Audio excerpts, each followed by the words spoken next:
මුලින්ම අපි කතා කරමු මොකක්ද කියලා ඊ රාජ්‍ය සංකල්පය කියන්නේ. ඊ රාජ්‍ය සංකල්පය කියන්නේ මොකක්ද?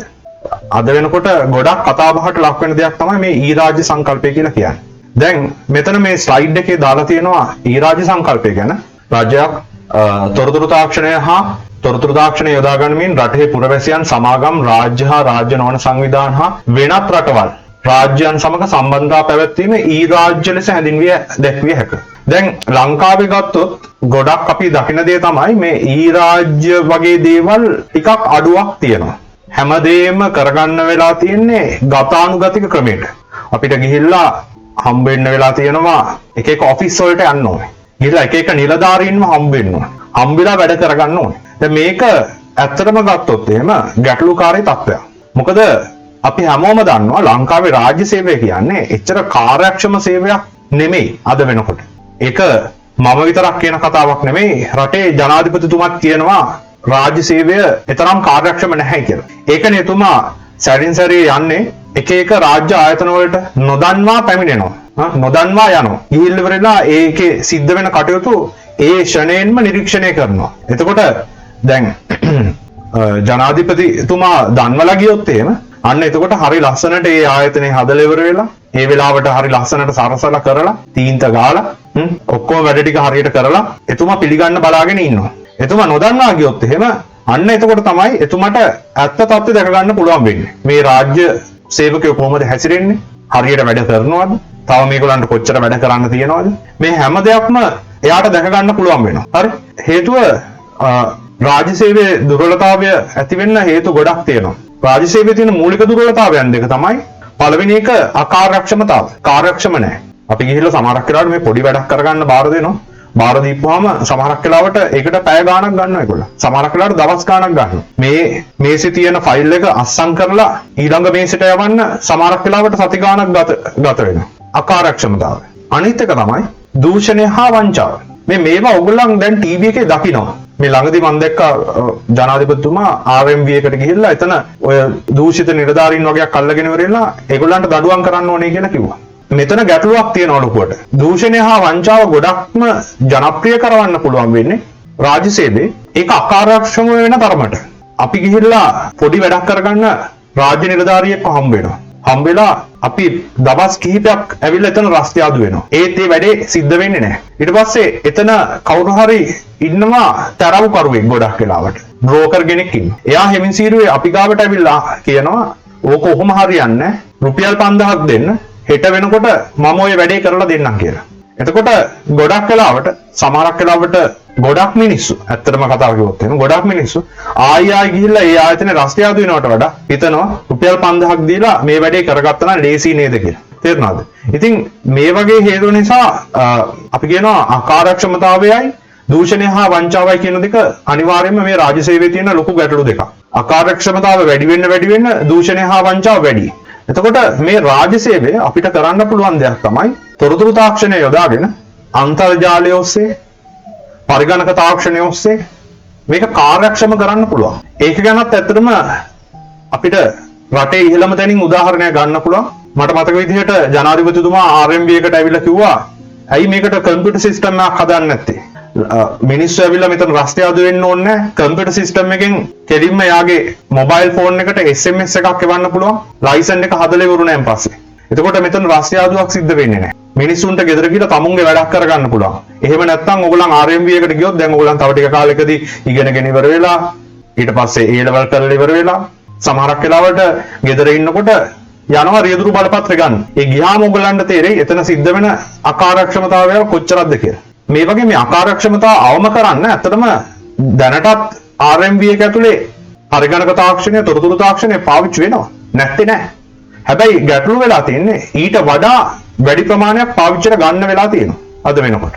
උදාහරණයක් විදිහට ගත්තොත් එහෙම RMV එකේ ඔක්කොම ෆොටෝස් ගහන්නේ ඒ දේවල් ඔක්කොම දේවල් කරන්නේ අද වෙනකොට තොරතුරු තාක්ෂණය යොදාගෙන. කිසිම දෙයක් හොරට යන්නේ නැහැ. ෆොටෝස් ගහන ඒවා රිපිඩේකන හදන ඒවා. හැබැයි අකාර්යක්ෂමතාවය පොඩ්ඩක් ටිකක් නෙමෙයි සෑහෙන්න වැඩි. මිනිසුන්ට රස්තියාදු වෙන්න වෙනවා එතන ගිහලා හරියට. සමහරක් වෙලාවට උදේ පාන්දර ගිය මනුස්සයා ඉන්නේ හැන්දෑවේ 6-7 වෙලත් කරගන්න බෑ වැඩි. ඉතින් මේ වගේ තත්ත්වයන් වලට මුහුණ දෙන්න හොඳම උත්තරේ තමයි අපේ ඊ රාජ්‍ය සංකල්පය. දැන් ඊ රාජ්‍ය සංකල්පය කියන්නේ මෙතන කියලා තියෙන විදිහට රජයක් තොරතුරු තාක්ෂණය යොදාගෙන තමුන්ගේ රටවැසියන්ට මූලිකවම වැඩිපුරම 70%ක් විතරම අපිට කියන්න වෙන්නේ තමුන්ගේ රටවැසියන්ට සේවා සපයන එක තමයි ඊ රාජ්‍ය කියලා මූලිකවම කියන්න පුළුවන් වෙන්නේ. හරිද?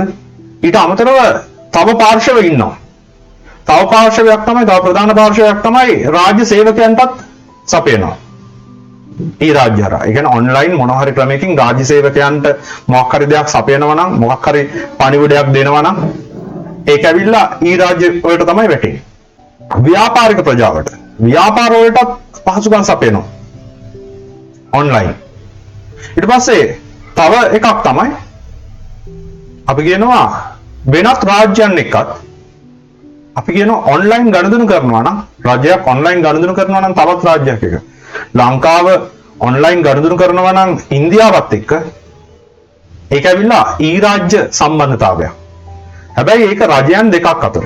එතකොට මේකේ කාරණා ඊ රාජ්‍ය වල සම්බන්ධතා වර්ග හතරක් තියෙනවා. එකක් G to C, අනිත් එක G to B, අනිත් එක G to G, අනිත් එක G to E. G to C කියන්නේ government to citizen, රජයෙන් පුරවැසියාට. G to B කියන්නේ government to business, රජයෙන් ව්‍යාපාර වලට. G to E කියන්නේ government to employees, රජයෙන් රාජ්‍ය සේවකයන්ට. G to G කියන්නේ government to government, රජයකින් තවත් රජයකට. හරි? ඔන්න වගේ කාර්යක්ෂමතාවය පිළිබඳ අපිට කතා කරන්න පුළුවන්. මේ ඊ රාජ්‍ය පැතිකඩයන් ගැන අපිට කතා කරන්න පුළුවන්. එතකොට අපි පළවෙනියටම බලමු මොකද්ද G to C කියන්නේ කියලා. government to citizen කියන්නේ මොකද්ද කියලා අපි පොඩ්ඩක් බලමු. මෙතනදී සිද්ධ වෙන වැඩේ තමයි පුරවැසියන්ට තොරතුරු තාක්ෂණය ඔස්සේ සේවා සපයනවා. මේක යටතේ දේවල් ටිකක් තියෙනවා. එකක් තමයි රාජ්‍ය ආයතන නාමාවලිය පවත්වාගෙන යනවා. බිල්පත් ගෙවීම් සිද්ධ කරන්න පුළුවන්. වාහන බලපත්‍ර අලුත් කරන්න පුළුවන්. දැන් මේ දේවල් රජයේ කන්තෝරුවකට ගිහිල්ලා කරනවා නම් G to C නෙමෙයි. හරි? රජයේ කන්තෝරුවකට ගිහිල්ලා මේ වැඩේ කරගන්නවා නම් G to C නෙමෙයි. හැබැයි රජයේ කන්තෝරුවකට යන්නේ නැතුව අපිට ගිහිල්ලා ඔන්ලයින් වෙබ් අඩවියකට ගිහිල්ලා මේ වැඩේ කරගන්න පුළුවන් නම් අන්න G to C. රාජ්‍ය තොරතුරු කේන්ද්‍රයේ සේවාවන්, ආණ්ඩු ක්‍රම ව්‍යවස්ථාව, නීති පද්ධති, අලුතෙන් ඇතුළත් වෙන නීති රීති, ඒවා අන්තර්ජාලය ඔස්සේ රටවැසියන්ට දන්වනවා නම් එතන ඊ රාජ්‍ය සංකල්පය තමයි ක්‍රියාත්මක වෙන්නේ. ශ්‍රී ලංකාවේ සිටියමත් ඔයගොල්ලන් හිතන විදිහට අද වෙනකොට එදා ඉඳලා අද වෙනකල් එකම විදිහට පවතුනාද? එකම විදිහට පවතිනවද? ඔයගොල්ලන් හිතන. සිටියම පොඩ්ඩක්වත් වෙනස් වෙන්නේ නැද්ද? ඔයගොල්ලන් දන්නවද මෑත කාලීනව ශ්‍රී ලංකාවේ භූමි ප්‍රමාණය ටිකක් වැඩි වුණා කියලා? ලංකාවේ භූමි ප්‍රමාණය ටිකක් වැඩි වුණා කියලා දන්නවද? කොහොමද වැඩි වුණේ? ඔව්. පෝට් සිටි කියන ව්‍යාපෘතිය හරහා එතන මුහුද ගොඩ කරලා නගරයක් නිර්මාණය කළා. දැන් කොළඹ එහෙම නගරයක් නිර්මාණය කරලා තියෙනවා. පෝට් සිටි කියලා කියන්නේ. කලින් ඇත්තටම මුහුදේ කොටසක්, දැන් ඒක ගොඩ බිමේ කොටසක් වෙලා තියෙනවා. එතකොට ලංකාවේ මැප් එක වෙනස් වෙනවා. ඒ වගේම තමයි තවත් තැන්වල මුහුදු කාදනය වගේ දේවල් නිසා එතකොටත් මැප් එක වෙනස් වෙනවා. ඕගොල්ලන් සමහරක් වෙලාවට ওই මුහුදේ අයිනේ යනකොට සමහරක් වෙලාවට ගෙවල් හම්බ වෙනවා මේ ගෙයින් භාගයක් මුහුදේ අනිත් භාගේ ගොඩබිමේ තියෙන. ඒ ඇවිල්ලා මුහුදු කාදනයට ලක් වෙලා ඒ පොළව ඒ හරිය තිබ්බ ගේ මුහුදටම දැන් අයිති වෙන්න යනවා. ඉතින් ඒ වගේ මේ මොකද්ද මේ ශ්‍රී ලංකා සිටියමත් වෙනස් වෙනවා. මේකත් අන්තර්ජාලය ඔස්සේ ගන්න පුළුවන්කම තියෙනවා නම් ඒකත් වැටෙන්නේ ඊ රාජ්‍ය සංකල්පයේම කොටසක් විදිහට. රාජ්‍ය ආයතන නාමාවලිය. මෙන්න මේ වෙබ් අඩවියට ඔයගොල්ලන් ගිහිල්ලා තියෙනවද? මේ වෙබ් අඩවි ඕගොල්ලන් පාවිච්චි කරලා තියෙනවද? පාවිච්චි කරලා නැත්නම් පොඩ්ඩක් ගිහිල්ලා බලන්න පස්සේ වෙලාවක. මේකට කියන්නේ gov.lk එක. මේකේ ගොඩාක් ඊ-රාජ්‍ය සම්බන්ධයෙන් ඇත්තටම ලංකාවේ රජයේ සිද්ධ වෙන දේවල් ගොඩාක් තියෙන්නේ මේ වෙබ් අඩවිය තුල. අන්න හැම රජයේ ආයතනයක් සම්බන්ධයෙන්ම මේ වෙබ් අඩවියේ විස්තර අඩංගු වෙනවා. කෘෂිකර්මය, පශු සම්පත් සහ දීවර. මේක අමාත්‍යාංශය. මේ අමාත්‍යාංශය ගැන විස්තර මේක අඩංගු වෙනවා. ඊට පස්සේ බැංකු, බදු සහ රක්ෂණ. හරි? මේ තියෙන්නේ අධ්‍යාපනය සහ පුහුණුව. වගේ එක එක මේ ආයතන ගැන හරි එක එක දැන් මේ එකින් එක මේ ෆීල්ඩ් එකට අදාළ දෙපාර්තමේන්තු, අමාත්‍යාංශ ඒව ඔක්කොම මේක තුල අඩංගු වෙනවා. මේකෙන් ක්ලික් කරලා බලා ගන්න පුළුවන් මේවට සම්බන්ධ දේවල් එහෙම. හරිද? එතකොට මේ රාජ්‍ය ආයතන නාමාවලිය මෙතන අඩංගු වෙනවා ගොඩක් වෙලාවට. ඊට අමතරව එක එක ආයතන වල යන ප්‍රොජෙක්ට්ස් මොනවද? ඒව ගැනත් විස්තර මෙතන අඩංගු වෙනවා. එක එක ආයතන වල වෙබ් අඩවිය මොකද්ද? හිතමුකෝ අපි විදුලි සංදේශ නියාමන දෙපාර්තමේන්තුවේ වෙබ් අඩවිය. ඒක බලා ගන්න ඕන නම් මෙතෙන්ට ඇවිල්ලා බලා ගන්න පුළුවන්. මෙතනින් තියෙනවා ලින්ක්ස් ඒව ක්ලික් කරලා ඒ වෙබ් අඩවියට යන්න පුළුවන්. මේ තියෙන මෙතන වෙබ් අඩවි නාමාවලිය කියලා එහෙනම්. සේවා හා තොරතුරු. එක එක ආයතනයෙන් සපයන සේවාවන් මොනවද? ඒව සම්බන්ධයෙන් තොරතුරු මොනවද? ඒව දුරකථන අංක ඒ වගේ දේවල් මේකේ අඩංගු වෙනවා. තේරුණාද? එතකොට එකක් තමයි රාජ්‍ය ආයතන නාමාවලිය පළවෙනි එක. මේක පුරවැසියන්ට දෙනවා. එතකොට පුරවැසියා දන්නවා මේ රාජ්‍ය ආයතනෙන් මෙන්න මේ වැඩේ තමයි කරන්නේ. මේ දෙපාර්තමේන්තුවෙන් මේ වැඩේ කරන්නේ. කියන එක දන්නවා. ඒක වැදගත් වෙනවා ගොඩක් වෙලාවට අපිට ඉගෙන ගන්නකොට. ඊළඟ එක තමයි බිල්පත් ගෙවීම් සේවා. මේ ඇවිල්ලා ජල සම්පාදන හා ජල ප්‍රවාහන මණ්ඩලය. අපි කියනවා ඉංග්‍රීසියෙන් වෝටර් බෝඩ් එක කියලා කියනවා. මේ ඇවිල්ලා ලංකා විදුලි බල මණ්ඩලය. ඉලෙක්ට්‍රිසිටි බෝඩ් එක. මේ දෙකම ඇවිල්ලා ගත්තම පස්සේ රාජ්‍ය ආයතන. මේව බිල්පත්, ජල බිල්පත්, විදුලි බිල්පත් අද වෙනකොට ඇත්තටම අන්තර්ජාලය ඔස්සේ ගෙවීමේ හැකියාව තියෙනවා. ජල බිල්පත්, විදුලි බිල්පත් නෙමෙයි. ඔයගොල්ලන් ඉන්කම් ටැක්ස් එහෙම නැත්නම් අපි කියනවා ආදායම් බදු ගෙවනවා නම් එහෙම මේ ආදායම් බදු ගෙවන එකත් අපිට අන්තර්ජාලය ඔස්සේ කරගැනීමේ හැකියාව තියෙනවා අද වෙනකොට. බිල්පත් ගෙවීම් සේවා. හරි? ඊළඟට වාහන බලපත්‍ර අලුත් කිරීම.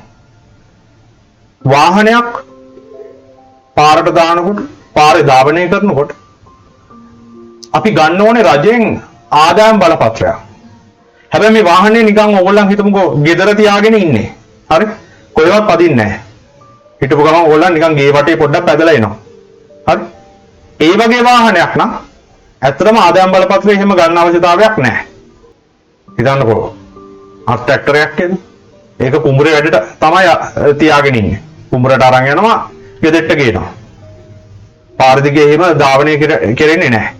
එහෙම වුණොත් ඉතින් මේ ආදායම් බලපත්‍රයක ලොකු අවශ්‍යතාවයක් නැහැ. කුඹුර තියෙන්නේ තමුන්ගේ ගෙවල් ගාවම නම් ඒක ලොකු ප්‍රශ්නයක් නෙමෙයි. හැබැයි කුඹුර තියෙන්නේ අනුරාධපුරේ නම් මෙහි ඉඳලා එතෙන්ට යනකොට අන්න එතකොට ගැටලුවක් වෙන්න පුළුවන්. හරිද? එතකොට වාහන ආදායම් බලපත්‍ර. මෙන්න මේ වාහන ආදායම් බලපත්‍ර කියන එක අපිට ගන්න පුළුවන්කම තිබුණේ ඉස්සර. ඒකට කියන්නේ අපි ප්‍රාදේශීය ලේකම් කාර්යාලය. ප්‍රාදේශීය ලේකම් කාර්යාලයට ගිහිල්ලා ඉවරලා ඒකේ කවුන්ටර් එකක් කරලා තියෙනවා. ඒ කවුන්ටරේට අදාළ ඩොකියුමන්ට්ස් ඉදිරිපත් කරලා සල්ලි ගෙවලා ඒ කවුන්ටරෙන් තමයි අපි වාහන ආදායම් බලපත්‍රය ගත්තේ මූලිකව. අද වෙනකොට පුළුවන්කම වෙලා තියෙනවා මේ වාහන ආදායම් බලපත්‍රය අන්තර්ජාලය හරහා අලුත් කරගන්න. ඇත්තටම පහුගිය කාලේ COVID-19 වසංගතයත් එක්ක අපිට සිද්ධ වුණා මේ වැඩේ මෙහෙම කරගන්න. මොකද හේතුව COVID-19 ප්‍රශ්න එනකොට එතන ලොකු අර්බුදයක් ආවා. ඊට පස්සේ එතන සිද්ධ වෙච්ච වැඩේ තමයි වාහන ආදායම් බලපත්‍ර අලුත් කරන්න විදිහක් නැහැ. මොකද හේතුව ප්‍රාදේශීය ලේකම් කාර්යාල ඒව ඔක්කොම වහලා. ඉතින් ඊ රාජ්‍ය සංකල්පයේ මේක හඳුන්වලා දීපු නිසා ගොඩක් මිනිසුන්ට තමුන්ගේ වැඩ කටයුතු කරගන්න පහසු වුණා. ඊට පස්සේ ඇත්තටම රජයෙන් පස්සේ කාලෙක තීරණයක් ගත්තා මේ කන්තෝර ටික බහලා තියෙන නිසා පොලිසියෙන් එහෙම නැත්නම් සාමාන්‍යයෙන් ආදායම් බලපත්‍රය නැතුව ධාවනය කළොත් එහෙම අල්ලනවා.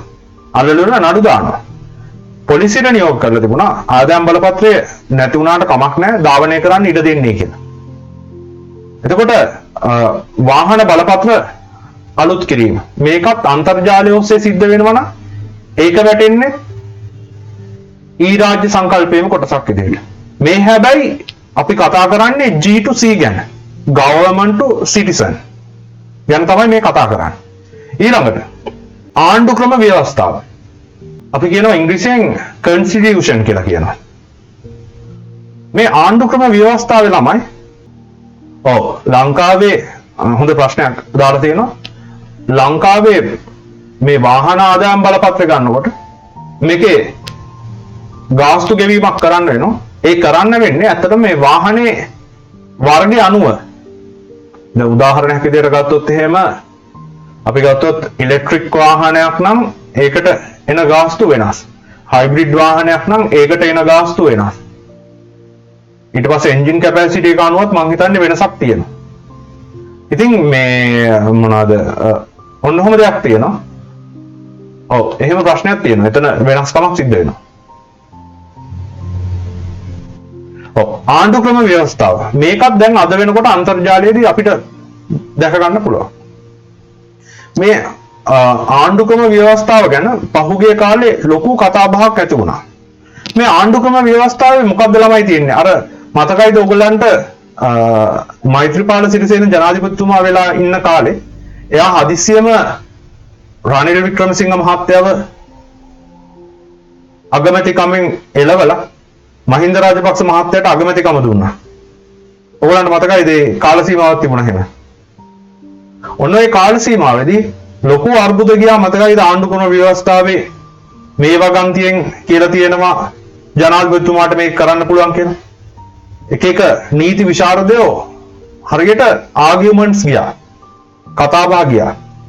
මේ ආණ්ඩු ක්‍රම ව්‍යවස්ථාවේ තියෙන්නේ ළමයි මූලිකම තියෙනවා පුරවැසියාගේ අයිතිවාසිකම් ටික තියෙනවා. පළවෙනිටම සාමාන්‍යයෙන් දාන්නේ ඒකයි. රටක ආණ්ඩු ක්‍රම ව්‍යවස්ථාව රටකින් රටකට වෙනස් හැබැයි. මේ ඇවිල්ලා ලංකාවේ ආණ්ඩු ක්‍රම ව්‍යවස්ථාවේ ඉස්සරහම පිටුවමේ.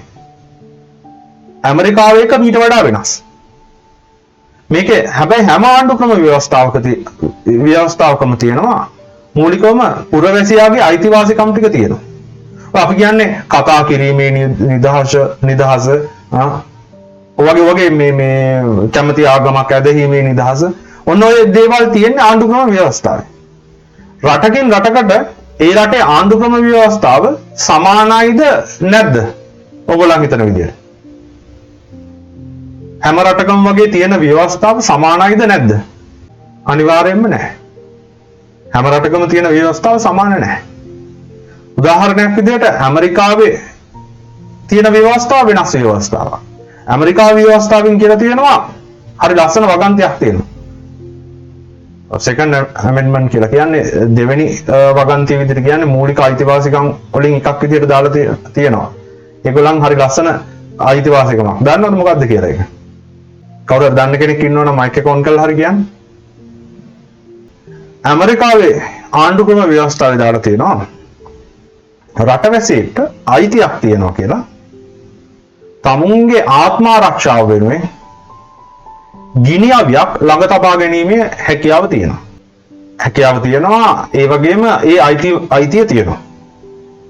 රටවැසියෙක්ට අයිතියක් තියෙනවා තමුන්ගේ ආරක්ෂාව වෙනුවෙන් තමුන්ගාව ගිනි අවියක් ළඟ තියාගෙන යන්න පුළුවන්.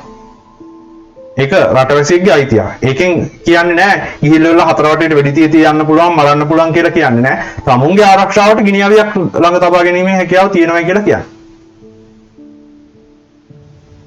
මේක ඇත්තටම ගත්තොත් එහෙම මේ පරණ ඇමරිකානු ශිෂ්ටාචාරයේ ඇමරිකාවේ සුදු මිනිස්සු ඇවිල්ලා පදිංචි වුණාන් පස්සේ තියෙන ওই වයිල්ඩ් වෙස්ට් සංකල්පයත් එක්ක මම හිතන්නේ ඕක එන්නේ නැත්තේ.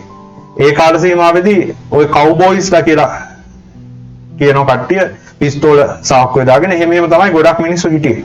දැන් වර්තමාන වෙනකොට නම් ඒක ඒ තරම් අදාළත් නැහැ. කවුරුත් එහෙම මේ වෙපන් අරන් යන්න ඕනේ නැහැ. උනාට ඒගොල්ලන්ගේ ව්‍යවස්ථාවේ තියෙනවා. මේ තියෙන නිසා මිනිසුන්ට හැකියාව තියෙනවා තමුන්ගේ ගෙදර ගෙනල්ලා ගෙදර පාවිච්චිට කියලා T56ක් තියාගන්න පුළුවන්. ගැටලුවක් නැහැ. ලංකාවේ එහෙම කරන්න බෑ. ලංකාවේ ව්‍යවස්ථාවේ කිසිම තැනක කියලා නැහැ. තමුන්ගේ පාවිච්චියට වෙපන් එකක් තියාගන්න පුළුවන් කියලා කිසිම තැනක කියලා නැහැ. හැබැයි ඇමරිකාවේ ව්‍යවස්ථාවේ කියලා තියෙනවා. එතකොට මේ ව්‍යවස්ථාවට දැම්මෙන් පස්සේ මේ ව්‍යවස්ථාවල් කියන දේවල් එහෙමම ලේසියෙන් වෙනස් වෙන්නෙත් නැහැ. හරි අමාරුයි වෙනස් කරගන්න. සමහරක් වෙලාවට සමහර ව්‍යවස්ථාවල තියෙන දේවල් වෙනස් කරන්න 3/2 බලය අවශ්‍ය වෙනවා පාර්ලිමේන්තුවේ. ලංකාවේ වගේ න ะ. ඊට පස්සේ සමහරක් දේවල් වෙනස් කරගන්න ජනමත විචාරණයකට යන්න වෙනවා. වෙනම ඡන්දයක් වගේ එකක් තියලා මිනිස්සුන්ට ගිහිල්ලා ඒක ගැන අදහස් ප්‍රකාශ කරන්න දෙන්න ඕනේ. ඒකට කැමතිද අකමැතිද කියලා ඡන්දයක් තියන්න ඕනේ. තියලා ඉවරලා කැමති නම් තමයි දෙන්නේ. දැන් ලංකාවේ ව්‍යවස්ථාව කියලා තියෙනවා බුද්ධ ආගම තමයි රජයේ ආගම. ඒකට ප්‍රමුඛ ස්ථානය ලැබිය යුතුයි කියලා. හැබැයි ඇමරිකාවේ ව්‍යවස්ථාව ඒව කියලා නැහැ. කොහොමද මේ ව්‍යවස්ථාවත් මේ ආණ්ඩු ක්‍රම ව්‍යවස්ථාවත් අන්තර්ජාලය හරහා ඔයාලට අරගෙන කියවන්න පුළුවන් නම් අන්න එතන ඊරාජ්‍ය සංකල්පය තියෙනවා කියලා අපි හඳුන්වනවා. හරිද? ඊළඟට නීති පද්ධතිය.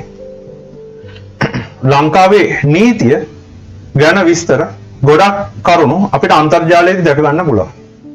අලුතෙන් මොනවා හරි නීතියක් එනවනම් දැන් කාලයකට එනවා මම දැකලා තියෙනවා ෆුල් ෆේස් තහනම් කරනවා. තව කාලයකට ආයි නීතියක් දානවා ෆුල් ෆේස් කමක් නැහැ ගැටලුවක් නැහැ. දැන් පහුගිය කාලේ පාස්කු ප්‍රහාර කාලේ නීතියක් ආවා බුර්කා ඇඳීම සම්පූර්ණයෙන්ම තහනම්. ඒ කාල සීමාවෙ. හැබැයි වර්තමාන වෙනකොට දැන් ඒක වෙනස් වෙලා. දැන් එතකොට මේ නීතිමය තත්ත්වයන් මේවත් අන්තර්ජාලය ඔස්සේ දක්වලා තියෙනවා. දැන් අලුත් නීතිමය තත්ත්වයන් එනවා දවසින් දවස අද වෙනකොට COVID-19 වෛරස් තත්ත්වය නිසා අපි දැකලා තියෙනවා. මාස්ක් එකක් නොදා පාර දිගේ ඇවිදගෙන ගියොත් එහෙම අල්ලලා හිරේ දානවා. ඔයගේ තත්ත්වයන් අපි දැකලා තියෙනවා. දැන් ඉස්සර ඔහොම ප්‍රශ්නයක් තිබුණේ නැහැ. ඉස්සර ඔයා පාර දිගේ මාස්ක් එකක් නොදා හිටියයි කියලා කිසි ගැටලුවක් තිබුණේ නැහැ. ඉස්සර ළමයි පුළුවන්කම තිබුණා පාරේ අයින ඉඳගෙන සිගරට් එකක් බොන්න උනත් පුළුවන්කම තිබුණා. අද වෙනකොට ඒක බෑ. නීතිය වෙනස් වෙලා තියෙනවා. අද වෙනකොට සිගරට් එකක් පාරේ අයින ඉඳගෙන බොන්න බෑ. එහෙම වුණොත් එහෙම පොලිසිය ටක් ගාලා අල්ලගෙන ගිහිල්ලා හිරේ දාන්න පුළුවන්. සිගරට් එකක් බොන්න පුළුවන් වෙන්නේ කවුරු හරි මිනිස්සෙක්ට පොදු ස්ථානයක නෙමෙයි පෞද්ගලික ස්ථානයක. තමුන්ගේ ගෙදර ඉඳගෙන බොන්න පුළුවන්. සමහරක් වෙලාවට ඔය කඩවල වල මම දැකලා තියෙනවා පිටිපස්සේ කඩේ පිටිපස්සේ හදලා තියෙනවා වෙනම තැනක් ගිහලා සිගරට් එක පත්තු කරගෙන බොන්න. අන්න ඒවා බොන්න පුළුවන්. මේවා විල අලුත් නීතිමය තත්ත්වයන්. මේ නීතිමය තත්ත්වයන් නිතර වෙනස් වෙනවා. මේ වෙනස් වෙන නීතිමය තත්ත්වයන් අපිට පුළුවන් නම් පුරවැසියන්ට දැනුම් දෙන්න අන්තර්ජාලය ඔස්සේ එතන තියෙන්නේ ඊරාජ්‍ය සංකල්පය. හරිද? නීති පද්ධති තියෙනවා. ලංකාවේ සිටියමත් අන්තර්ජාලය දාලා තියෙනවා. දැන් මේ බලන්න මෙතන මේ ලංකාවේ සිටියම කොච්චර වෙනස් වෙලා තියෙනවද?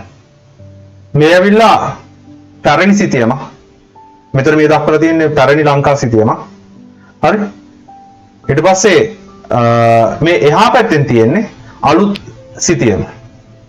එතකොට මේකේ මුහුදු කාදන ඒ වගේ දේවල් වෙලා අද වෙනකොට සෑහෙන වෙනස්කම් ටිකක් වෙලා තියෙනවා. මේ කොළ පාටින් දක්වලා තියෙන තැන් ඇත්තටම මුහුදට යට වෙලා තියෙනවයි කියලා කියන්නේ ඒගොල්ලෝ. දැන් මේකේ මේ ඔය විදිහට මේ සිටියමේ වෙනස්කම් වෙනවා. මම ඒ වගේම කිව්වා අර මතකයිද? තව මම කිව්වා පෝට් සිටි වගේ ව්‍යාපෘති හරහා ලංකාවේ සිටියමේ වෙනස්කම් වෙනවා. මේ දේවල් ටික අපිට අන්තර්ජාලය ඔස්සේ දැනගන්න පුළුවන් නම් රජයෙන් මේවා අන්තර්ජාලය ඔස්සේ රටවැසියන්ට දැනුම් දෙනවා නම් මේ සිටියම අන්තර්ජාලයේ දානවා නම් එහෙම වුණොත් එහෙම ඒක ඊරාජ්‍ය සංකල්පයේම කොටසක් විදිහට හඳුන්වන්න පුළුවන්. එතකොට අපි ගත්තොත් එහෙම G2C ඒවා කිහිපයක් තියෙනවා. එකක් තමයි අපි මුලින් ඉඳලා ඔක්කොම ටික අපි කතා කරගෙන ගියා. රාජ්‍ය ආයතන නාමාවලිය මේවා අන්තර්ජාලයෙන් ගන්න පුළුවන් නම් එතන ඊරාජ්‍ය සංකල්පය ගැන කතා වෙනවා අපි. බිල්පත් ගෙවීමේ සේවා, බිල්පත් ටික අන්තර්ජාලය ඔස්සේ රජයේ බිල්පත් ටික ගෙවන්න පුළුවන් නම් එතන G2C කියලා කියන්න පුළුවන්. වාහන බලපත්‍ර අලුත් කිරීම, වාහනයට බලපත්‍රයක් ඔන්ලයින් ගන්න පුළුවන් නම් ඒ රාජ්‍ය සංකල්පය කියන්න පුළුවන්. රාජ්‍ය තොරතුරු කේන්ද්‍රයේ සේවාවන්, ඒ කියන්නේ රාජ්‍ය තොරතුරු කේන්ද්‍රය කියන්නේ ඇත්තටම මේ රාජ්‍ය නාමාවලිය ලබා දෙන තැනම තමයි රාජ්‍ය තොරතුරු සම්බන්ධයෙන් තමයි එතන ක්‍රියාත්මක වෙන්නේ. මම හිතන්නේ ටෙලිෆෝන් නම්බරයකුත් තියෙනවා ඒකට. ආණ්ඩු ක්‍රම ව්‍යවස්ථාව අන්තර්ජාලයෙන් ගන්න පුළුවන් නම් එතනක් තියෙනවා. ඊට පස්සේ නීති පද්ධති ශ්‍රී ලංකාවේ සිටියම. හරි? මේ දේවල් අන්තර්ජාලය ඔස්සේ ගන්න පුළුවන් නම් එතනත් ඊ රාජ්‍ය සංකල්පයේ G2C වෙන කොටස තමයි ගැන තමයි කතා වෙන්නේ. හරි? ඊට පස්සේ අපි බලමු ඊ රාජ්‍ය සංකල්පය කොහොමද ව්‍යාපාරවලදී පාවිච්චිට ගන්න කියලා. දැන් මේ ව්‍යාපාරික ක්ෂේත්‍රයේ මහත්තයෙක් එයාට සතුටු හිතිලා එයා නටනවා. මේ ව්‍යාපාරික ක්ෂේත්‍රයේ ඊ රාජ්‍ය සංකල්පය භාවිතයට ඇවිල්ලා. හරි? එතකොට අපි කියනවා එකට G2B කියලා කියනවා. Government to business. මේකේ මූලික දේවල් කිහිපයක් තියෙනවා. මුදල් ගෙවීම් සේවා ගැන කතා වෙනවා. බැංකු තොරතුරු ගැන කතා වෙනවා. ව්‍යාපාර ලියාපදිංචිය ගැන කතා වෙනවා. අපි කියනවා business registration. එහෙම නැත්නම් ඉංග්‍රීසියෙන් කියනවා BR එකක් කියලා කියනවා. හරි? ව්‍යාපාර ලියාපදිංචිය ගැන කතා වෙනවා. ව්‍යාපාර සහ ආයෝජන ගැන කතා වෙනවා. වාණිජ සංවිධාන එක රටේ පවතින වාණිජ සංවිධාන ගැන තොරතුරු. හරි? මේවා අන්තර්ජාලය ඔස්සේ සපයනවා නම් අන්න අපිට කියන්න පුළුවන් G2B ඊ රාජ්‍ය ගනුදෙනුවක් විදිහට හඳුන්වන්න පුළුවන්. government to business ගනුදෙනුවක් විදිහට හඳුන්වන්න පුළුවන්. මුදල් ගෙවීමේ සේවා ගැන අන්තර්ජාලය දාලා තියෙනවා නම් බැංකු තොරතුරු ගැන බැංකු ලංකාවේ තියෙන බැංකු මොනවද කියලා ඒව ගැන විස්තර අන්තර්ජාලය දාලා තියෙනවා නම් ඊට පස්සේ අන්තර්ජාලයට සම්බන්ධයෙන් ගනුදෙනු කරන්න ඒ වගේ කාර්යයන් දීලා තියෙනවා නම් ව්‍යාපාර ලියාපදිංචි අන්තර්ජාලය හරහා කරගන්න පුළුවන් නම් ව්‍යාපාර හා ආයෝජන පිළිබඳ දත්ත අන්තර්ජාලයේ දාලා තියෙනවා නම් වාණිජ සංවිධාන පිළිබඳ තොරතුරු අන්තර්ජාලයේ දාලා තියෙනවා නම් අන්න අපිට කියන්න පුළුවන් ඒක ඊ රාජ්‍ය සංකල්පයේ B2G ගනුදෙනුවක් කියලා කියන්න පුළුවන්. අපි මේකේ පළවෙනි එක බලමු ගෙවීමේ සේවා. දැන් ලංකාවේ ගත්තයන් පස්සේ අපි කියනවා ගෙවීමේ සේවා විදිහට තියෙන්නේ මෙන්න මේවා තමයි මූලිකව. එකක් තමයි අපි කාසි හා නෝට්ටු වලින් ගෙවීම කරනවා.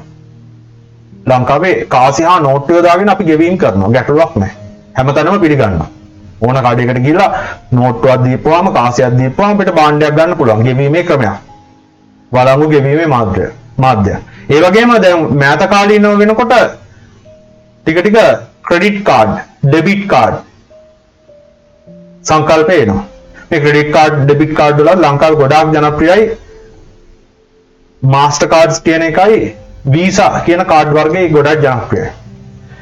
එතකොට මේකත් ඇවිල්ලා දැන් වෙනකොට වළංගු මාධ්‍යයක් ගෙවීමේ මාධ්‍යයක් බවට පත් වෙලා තියෙනවා. ගොඩාක් තැන්වල සිල්ලර බඩු කඩවල පවා අද වෙනකොට ක්‍රෙඩිට් කාඩ් භාවිතය සාමාන්‍ය මට්ටමක තියෙනවා. ගොඩක් ලොකු ආයතන වල නම් අනිවාර්යයෙන්ම ක්‍රෙඩිට් කාඩ් ගන්න පුළුවන්. මම නම් දැකලා තියෙනවා එළවලු කඩවලත් අද වෙනකොට පාරායන තියෙන එළවලු කඩවලත් අද වෙනකොට ක්‍රෙඩිට් කාඩ්, ඩෙබිට් කාඩ් පාවිච්චි කරනවා. එතන එළවලු කඩේ ඉස්සරහා ගහලම තියෙනවා වීසා කාඩ්, මාස්ටර් කාඩ් භාවිතයට ගන්නවා කියලා. ගෙවීමේ කටයුතු කරන්න පුළුවන් කියලා. හරි? මේ ගෙවීමේ සේවා. හැබැයි ලෝකේ තියෙන හැම ගෙවීමේ සේවාවම ලංකාවේ පාවිච්චිට ගන්න බෑ. උදාහරණයක් විදිහට අපිට ගන්න පුළුවන් මෙන්න මේ දෙන්න. හරි? දැන් මේ PayPal කියන්නේ ගෙවීමේ මාධ්‍යයක්. අන්තර්ජාලය ඔස්සේ ගනුදෙනු කරනකොට අපිට PayPal යොදා ගන්න පුළුවන්.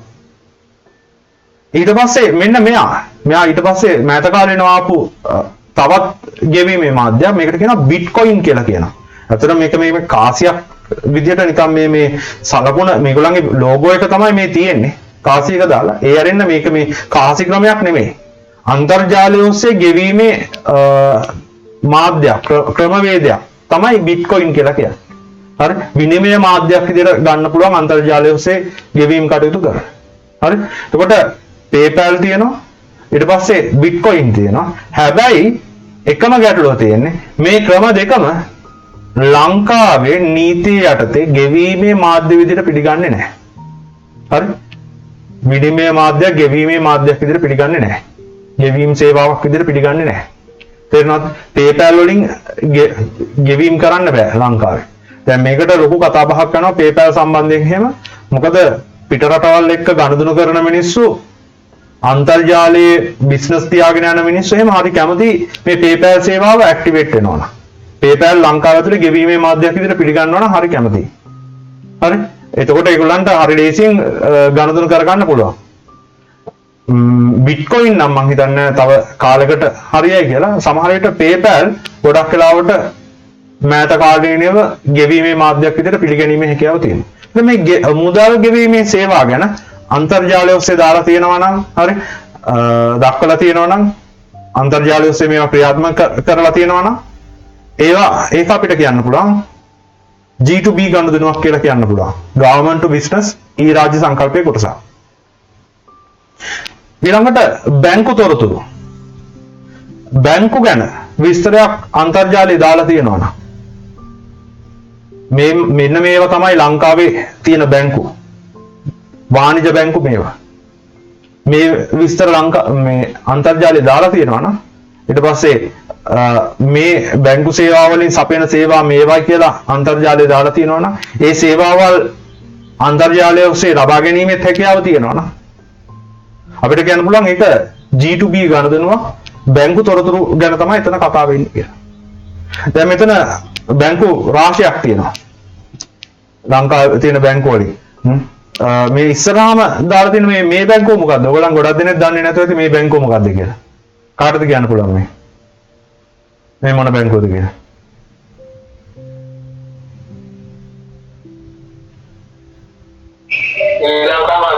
ඔව් මේ මහා බැංකුවේ ලාංඡනය. හරි. ඒගොල්ලන් තමයි ලංකාවේ මුල්‍ය ශාස්ත්‍රය සම්පූර්ණයෙන්ම කළමනාකරණය කරන්නේ. ඊට පස්සේ මේ commercial bank, BOC, සම්පත්, ඊට පස්සේ People's Bank වගේ ලංකාවේ බැංකු ශාස්ත්‍රයේ තියෙන බැංකු ටික මෙතන අඩංගු වෙලා තියෙනවා. හරි. බැංකු තොරතුරු අන්තර්ජාලයේ දෙන්න පුළුවන්. බැංකු කටයුතු කරගන්න අවස්ථාව දෙන්න පුළුවන් අන්තර්ජාලය ඔස්සේ. එතකොට ඒක වැටෙන්නේ G2B ගනුදෙනුවක් විදිහට. ව්‍යාපාර ලියාපදිංචිය. හරි. මේක ඇවිල්ලා අපි කියනවා BR certificate එක.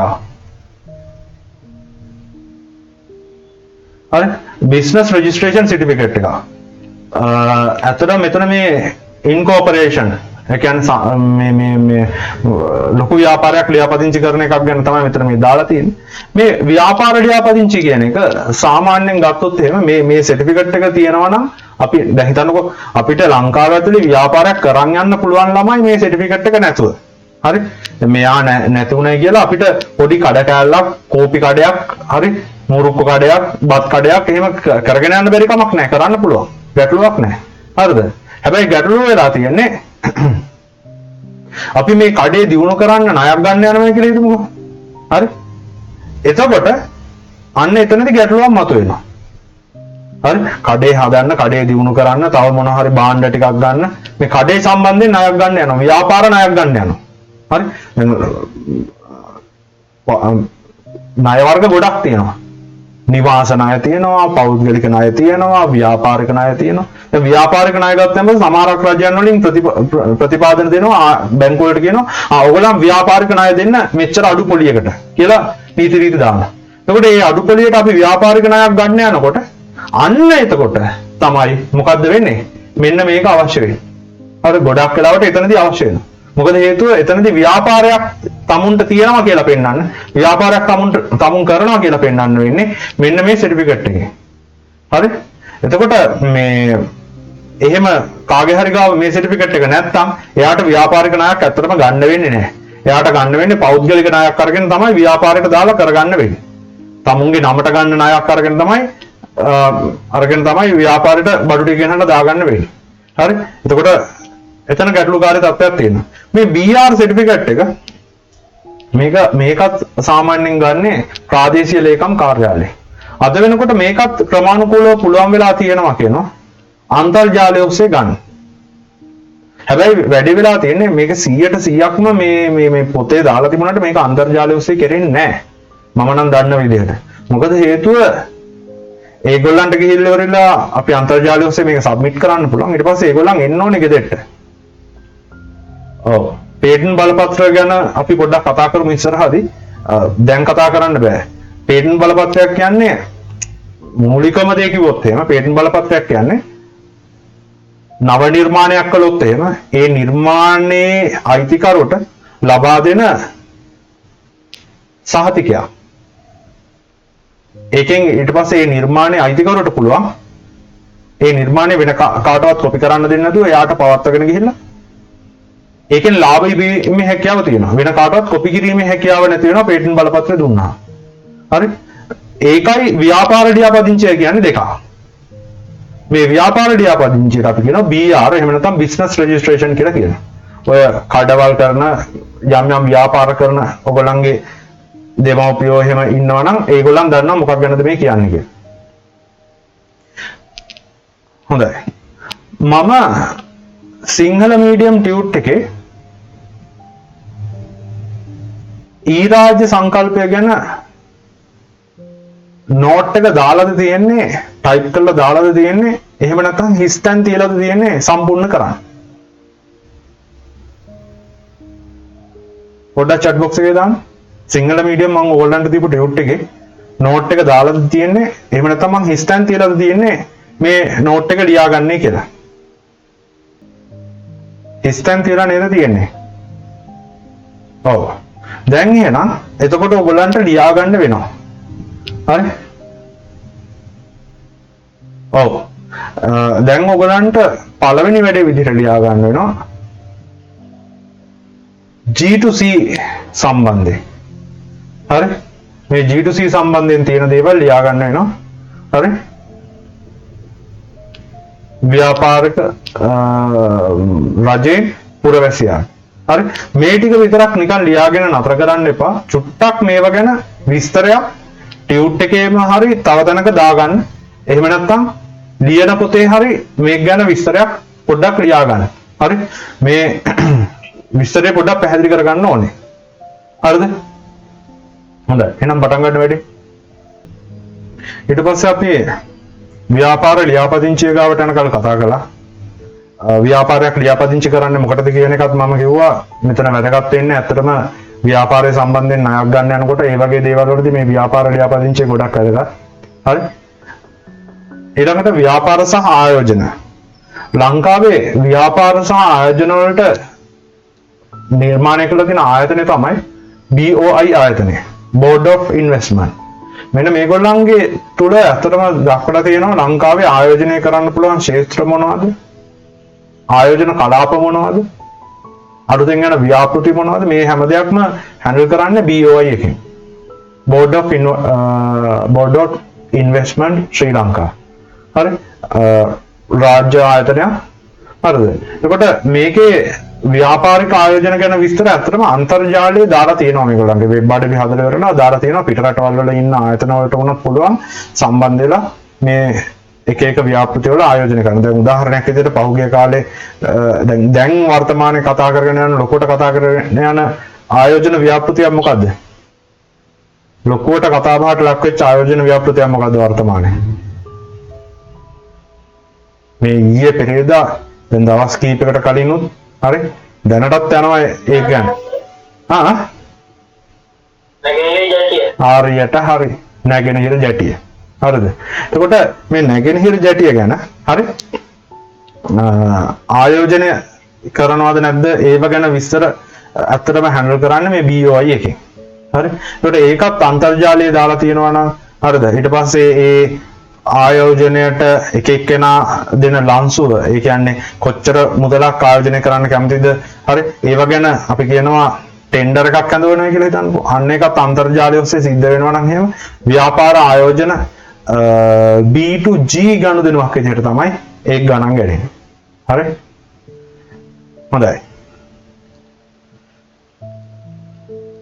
තව ලංකාවේ තියෙන එක එක වාණිජමය සංවිධාන ගැන විස්තර අන්තර්ජාලයේ දාලා තියන්න පුළුවන්.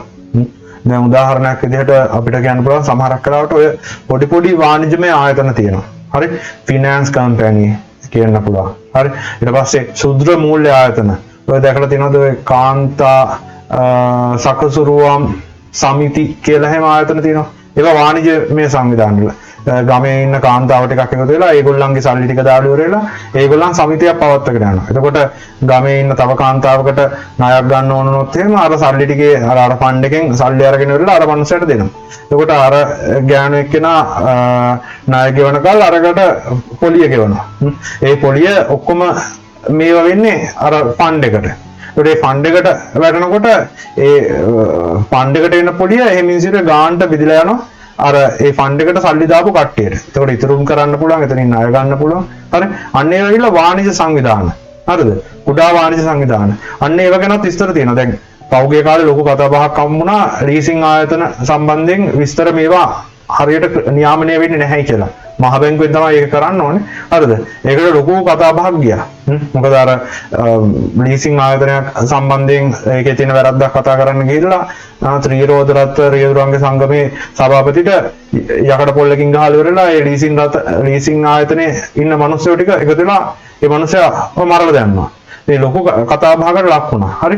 මේවා ගැන තියෙන්නේ G2B government to business අන්තර්ජාලය ඔස්සේ සිද්ධ වෙනවා නම්. හරි. පොඩ්ඩක් මේ එකින් එක ගැන පොඩි විස්තරයක් ලියා ගන්න. හරි. වෙනත් රාජ්‍ය ආයතන වලට G2G government to government.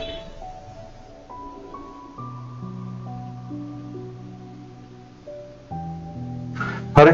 තානාපති කාර්යාලය වීසා පහසුකම් විස්තර.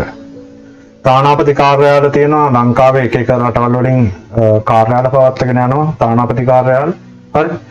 ඒවා සහ ලංකාවේ වීසා පහසුකම්. හරි. වීසා එක කියන එක ළමයි ඉදිරිපත් කරන්නේ මේ විදේශ රටක කවුරු හරි මිනිස්සෙක් ලංකාවට ආවොත් එහෙම ඒ මිනිස්සයාට ලංකාව ඇතුලේ ඉන්න අවස්ථාව හම්බ වෙන්නේ ලංකාවෙන් නිකුත් කරන වීසා බලපත්‍රයත් එක්ක. හරි. දැන් ලංකාවේ ආගමන විගමන දෙපාර්තමේන්තුවෙන් ඒ මනුස්සයාට නිකුත් කරනවා වීසා බලපත්‍රයක්. වීසා එකක් දානවා. මෙච්චර දවස් ගානකට තමයි ඔයාලට වීසා තියෙන්නේ. හරිද? අන්න එහෙම කියනවා. ඊට පස්සේ මේ වීසා කාල සීමාව ඉවර වෙනවත් එක්කම එයා රටින් යන්න ඕනේ. හරි. මෙන්න මේවා ගැන විස්තර තියෙනවා. දැන් සමහරක් රටවල් තියෙනවා ඒ රටවල් වල මේ වීසා පහසුකම් මේක වෙනස්. හරි. දැන් උදාහරණයක් විදිහට සමහරක් රටවල් තියෙනවා මම දන්නේ ඒවා වීසා ඕනේ නැහැ. ඒ රටට ගිහිල්ලා ඉවර වෙලා ඒ රටේ වැඩ කරන්න ඒ රටේ ඉන්න වීසා අවශ්‍ය වෙන්නේ නැහැ කියලා එහෙම දේවල් තියෙනවා. ඒ කියන්නේ වීසා කලින් සමහරක් රටවල් තියෙනවා ඒ රටවල් වලට කලින් වීසා ඇප්ලයි කරන්න ඕනේ නැහැ. එතෙන්ට ගිහිල්ලා ඒ රටට ගිය ගමන් ටක් ගාලා වීසා එක ගහලා ඒ වෙලාවෙදිම රට ඇතුළට යන්න අවස්ථාව දෙනවා. හරි. මම හිතන විදිහට හොංකොං වල එහෙම දෙයක් තියෙනවා. සිංගප්පූරුවෙත් තියෙනවද ඔය? හරිද? දැන් ඇමරිකාව වගේ රටකට යනකොට එහෙම බෑ. අපිට ගිහලා ටක් ගාලා ගුවන් යානයක ගිහිල්ලා ටක් ගාලා ඇමරිකාවෙන් බහැලා එතනදී වීසා ඉල්ලන්න බෑ. ඒගොල්ලන් හැම වීසා දෙන්නේ නැහැ රට ඇතුළට යන්න. හරි. අපි මෙහෙදි වීසා ඇප්ලයි කරන්න ඕනේ. ඇමරිකාවට යනවා නම් අපි මේ ලංකාවේදී වීසා ඇප්ලයි කරන්න ඕනේ. ඇප්ලයි කරපුවාම එහෙන් අපිට පණිවිඩය එවනවා හරි වීසා සාතික ලෑස්ති කරලා එවට. හරි. අන්න එතකොට තමයි යන්න පුළුවන්. රජයේ නීති රීති.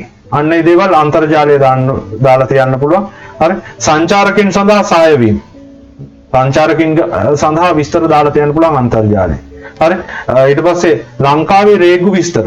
දැන් ලංකාවේ තියෙන රේගුව කස්ටම් එක කියලා කියනවා. ලෝකේ හැම රටකමත් තියෙනවා මේ රේගුව කියලා ඒ රටවල් වල තියෙනවා. කස්ටම් එක කියන්නේ. හරිද? ඒගොල්ලන් තමයි තීරණය කරන්නේ ලංකාවට ගේන්න පුළුවන් භාණ්ඩ මොනවද? ලංකාවෙන් එළියට අරන් යන්න පුළුවන් භාණ්ඩ මොනවද කියලා. හරි? හැම රටකම එකම විදිහ නෙමෙයි. දැන් ලංකාවේ කස්ටම් එකෙන් සමහර දේවල් ගේන්න දෙනවා. හැබැයි ඇමරිකාවේ කස්ටම් එකෙන් ඒ දේ ගේන්න දෙන්නේ නැති වෙන්න පුළුවන්. ඇමරිකාව කස්ටම් එකෙන් සමහර දේවල් ගේන්න දෙනවා. ඒවා ලංකාව කස්ටම් එකෙන් ගේන්න දෙන්නේ නැති වෙන්න පුළුවන්. හරි? දැන් ඔය අරාබි රටවල් වල එහෙම ගත්තන් පස්සේ කස්ටම් එකෙන් බුදු පිළිමයක් ජේසු පිළිමයක් ඒ වගේ එකක් ඒ රට ඇතුළට අරගෙන යන්න දෙන්නේ නැහැ. ඒක එහෙම දෙයක් තමුන්ගේ බැගේජ් එකේ හරි තිබුණොත් එහෙම ඒ පිළිමේ කඩලා ඉවරලා ඩස්බින් එකට දානවා ඒ වෙලාව. හරි. ලංකාව වගේ රටවල් වල එහෙම ප්‍රශ්නයක් නැහැ. හරිද? ලංකාවේ සුන්දර ස්ථාන පිළිබඳ විස්තර දාලා තියන්න පුළුවන්. ශ්‍රී ලංකා සිතියම දාලා තියන්න පුළුවන්. හරි. දැන් අපි මේ දේවල් ගැන බලමු. තානාපති කාර්යාල. මේ තානාපති කාර්යාල ගැන කතා කරනකොට පහුගිය කාලේ ගොඩාක් ලොකු කතාබහට ලක් වෙච්ච කාර්යාලයක් තමයි මේ. මේ ඇවිල්ලා ස්විස් තානාපති කාර්යාලය. Embassy of Switzerland. හරි. මේක මොකටද කතා බහට ලක් වුනේ? ගොඩක් දෙනෙක් එක එක දේවල් කිව්වා. තානාපති කාර්යාලයෙන් රජයට චෝදනා කළා, රජයෙන් පස්සේ තානාපති කාර්යාලයට චෝදනා කළා. මොකද්ද? මතකද ඔයගලන්ට? කාටද මතක? මම මේ දිනදා ජීවිතේ සිද්ධ වෙච්ච දේවල් එක්ක මේ තානාපති කාර්යාලය මේවා ගැන කතා කරන්නේ. මතකයිද අර ස්විස් තානාපති කාර්යාලයේ වැඩ කරපු නිලධාරිනියක් අල්ලගෙන ගිහිල්ලා මේ බලහත්කාරකම් කළා, පැහැරගෙන යාම් කළා, මේ රජයෙන් ඒ වැඩේ කළයි කියලා එහෙම ලොකු කතා බහක් ගියා. අවසානයේ බලනකොට පරීක්ෂණ කරලා බලනකොට එහෙම දෙයක් සිද්ධ වෙලා නැහැ. එහෙම දෙයක් තමයි දැන් රජයෙන් කිව්වේ. හරි. කොහොම හරි මේ වගේ මේ තානාපති කාර්යාලය කියන්නේ මොනවද? හරි. දැන් ලංකාවේ තානාපති කාර්යාල වෙන රටවල් වල තියෙනවද? ලංකාවේ ඇතුලේ තානාපති කාර්යාල හැම රටේම තානාපති කාර්යාල ලංකාවේ තියෙනවද? හරි. නෑ. මේකේ කතාව උත්තරේ කිව්වොත් එම නෑ. හරි. ලංකාවේ තානාපති කාර්යාල හැම රටකම නෑ. හරි. ඕගොල්ලන් යන හැම රටකම ලංකාවේ තානාපති කාර්යාල නෑ. හරි. ඒ වගේම ලංකාවෙත් හැම රටකම තානාපති කාර්යාල නෑ. හරි. ලංකාවේ තානාපති කාර්යාල දාලා තියෙන රටවල් වලින් සමහරක් රටවල් වලින් ලංකාවේ තානාපති කාර්යාල දාලා නැහැ. ෂුවර් එකටම උතුරු කොරියාවෙන් ලංකාවේ තානාපති කාර්යාලයක් දාලා නැතුව ඇති. හරි. හැබැයි වුණාට රුසියාවෙන්, ඇමරිකාවෙන්, ස්විට්සර්ලන්තෙන් මේ වගේ රටවල් වලින් තානාපති කාර්යාල දානවා. මේ තානාපති කාර්යාල දැම්මෙන් පස්සේ මේකේ තියෙන කතාව තමයි සාමාන්‍යයෙන් කියන කතාව මේ පෙනුවෙන් මේ නිකන් කාර්යාලයක් වගේ පෙනුනට හරි මේ තානාපති කාර්යාලය මේ මොනවද මේ මොනවද තාප්පෙන් ඇතුළේ පැත්ත සාමාන්‍යයෙන් කියනවා ඒගොල්ලන් ඒක ඇවිල්ලා මේ ලංකාවේ නීතිය නෙමෙයිලු ක්‍රියාත්මක වෙන්නේ. ඒ අදාළ රටේ නීතිය තමයිලු ක්‍රියාත්මක වෙන්නේ. තානාපති කාර්යාලයේ ඇතුලේ සිද්ධ වෙන්නේ ඒ අදාළ රටේ කොටසක් විදිහට. දැන් ස්විට්සර්ලන්ත තානාපති කාර්යාලයේ ඇතුලේ ක්‍රියාකාරීත්වය තියෙන ස්විට්සර්ලන්තේ නීතියට අනුකූලව. හරි. ඉතින් ඒක නිසා මේ හරි ප්‍රශ්නකාරී තැන් මේවා ඇවිල්ලා. හරිද? මටත් ඒ හැටි අවබෝධයක් නැහැ ලොකුවට. හරිද? මේ එතකොට තානාපති කාර්යාල. එතකොට ලංකාවේ රජයෙන් දාලා තියෙනවා නම් ලංකාවේ මේ තානාපති කාර්යාල තියෙනවා. හරි. මේවෙන් මේ පහසුකම් සිද්ධ වෙනවා. හරිද? අලුතෙන් දැන් තානාපති කාර්යාලයකට තානාපති කෙනෙක් අලුතෙන් එනවා නම් මොකක් හරි රටකින් හරි ඒ තානාපති ඇවිල්ලා ලොකු උත්සවයක් තියලා ඉවර වෙලා රජයෙන් එයාව පිළිගන්නවා. පිළි අරගෙන එයාට පහසුකම් සපයනවා. තේරුණාද? එතකොට මේ තානාපති කාර්යාල මේවයි ඉන්න තානාපතිවරු මේවා මෙන්න මේ වගේ පහසුකම් මේ තානාපති කාර්යාල වලින් සපයනවා කියලා අන්තර්ජාලයේ දාලා තියෙනවා නම් එතන කතා වෙන්නේ G2G ගනුදෙනුවක් ගැන. හරි. වීසා පහසුකම් මේවා මෙච්චර කාලයකට වීසා දෙනවා. මෙච්චර කාලයක් ඉන්න නම් වීසා අවශ්‍ය වෙන්නේ නැහැ. හරි. ෆ්‍රී වීසා දෙනවා. වගේ රටින් රට වීසා පහසුකම් ගැනත් මේවා දාලා තියෙන්න පුළුවන්. නීති පද්ධති. ලංකාවේ තියෙන නීති පද්ධති වෙනස් වෙන නීති පද්ධති මේකේ අඩංගු කරලා තියෙන්න පුළුවන්. ඉන්ටර්නෙට් වල අඩංගු කරලා තියෙන්න පුළුවන්. ඒකට මේ නීති පද්ධති ගැන අපි කතා වෙනවා. හරි. ඒකත් අන්තර්ජාලය දාලා තියෙනවා නම් එන ටුවරිස්ට්ලට එහෙම බලා ගන්න. දැන් උදාහරණයක් විදිහට ඇමරිකාවේ නීතිය විදිහට මම ඔයගොල්ලන්ට කිව්වා ගිනි අවියක් ළඟ තියාගන්න පුළුවන්. හරි. හැබැයි ඇමරිකාවේ මිනිස්සෙක් මෙහාට ඇවිල්ලා ඉවරලා ගිනි අවියක් ළඟ තියාගෙන හිටියොත් එහෙම මොකද වෙන්නේ? ලංකාව පොලිසියෙන් එයාව අනිවාර්යෙන් අත්අඩංගුවට ගන්නවා. එතකොට මේ නීති පද්ධතිය කියන එක අන්තර්ජාලයේ දාලා තිබුණොත් එහෙම ඇමරිකාවේ ඉඳලා ලංකාවට කවුරු හරි සංචාරකයෙක් එනවා නම් එයාගේ ගිනි අවිය එහෙ ගෙදර තියලා එයි. හරි. ඒක අරගෙන එන්න උත්සාහ කරන එකක් නැති වෙයි. හරි. හොඳයි. සංචාරකයන් සඳහා සහාය වීම. ලංකාවේ සුන්දර ස්ථාන, ලංකාවේ සිටියම. හරි. සංචාරකයන් මේ තුනම අපිට එකකට දාන්න පුළුවන්. ඇත්තටම කිව්වොත් එහෙම. සංචාරකයන් සඳහා සහාය වෙන්න රජයෙන් ලොකු වැඩපිළිවෙළ සංවිධානය කරනවා. සමහරක් වෙලාවට සංචාරක උත්සව තියෙනවා, සංචාරක ඇම්බැසිඩර්ස්ලා දානවා. හරි. දැන් මේ බලන්න මෙන්න මෙතන මේ දාලා තියෙන සිටියම් බලන්න. හරි. මේකේ මොනවද මේ තියෙන්නේ? මේ සිටියම සාමාන්‍ය ලංකා සිටියමක් නෙමෙයි. මේකේ තියෙන විශේෂත්වය මොකද්ද? ළමයි මේ සිටියමේ තියෙන විශේෂත්වය මොකද්ද? මේක සාමාන්‍ය ලංකා සිටියමක් නෙමෙයි. අනිවාර්යෙන් ප්‍රසිද්ධ ස්ථාන සංචාරකයන් නිතර යන්න බලන්න පුළුවන් ස්ථාන ටික ඔක්කොම මේ සිතියමේ ලකුණු කරලා තියෙනවා. එතකොට මේ වගේ සිතියමක් අන්තර්ජාලයට දාලා තියෙනවා. එහෙම නැත්නම් ලංකාවට එන සංචාරකයෙක්ට ඊමේල් කරනවා. හරි? එහෙම වුණොත් එහෙම ඒක ඇවිල්ලා G2G ගනුදෙනුවක් විදිහට ගන්න පුළුවන් අපිට. G2G සිද්ධියක් විදිහට. හරිද? එතකොට මේව ඇවිල්ලා මේ ලංකාවේ සිටියමේ දාලා දෙනවා. සුන්දර ස්ථාන පිළිබඳ දැනුවත් කරලා තියෙනවා. සංචාරකයන්ට සහාය වීම. මෙන්න මේක ඇවිල්ලා මේ තැනත් මම හිතන්නේ ගොඩක් ජනප්‍රිය තැනක් තමයි මේක. ඔයගොල්ලන්ට මතක නා. මතකයිද මේ තැන?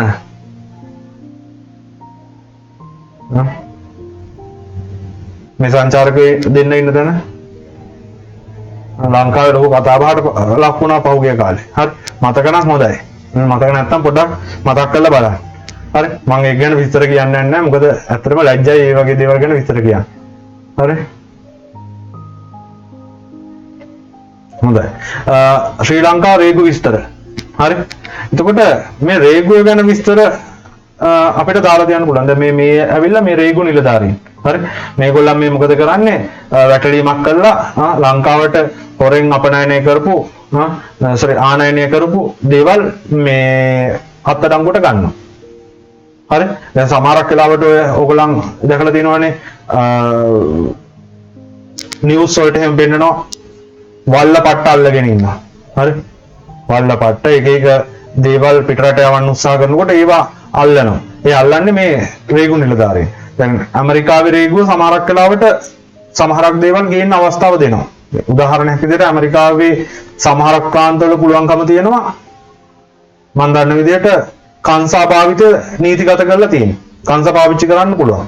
නීතියෙන් තහනමක් නැහැ. හැබැයි ලංකාවට ඒක ගේන්න බෑ. හරි. ඕස්ට්‍රේලියාවේ තියෙනවා වෙනම නීති ටිකක්. ඒගොල්ලන් කිසිම පළතුරක් ගහක් සතෙක් ඒ රට ඇතුළට අලුතෙන් ගේන්න දෙන්නේ නැහැ. කිසිම හේතුවක් නිසා.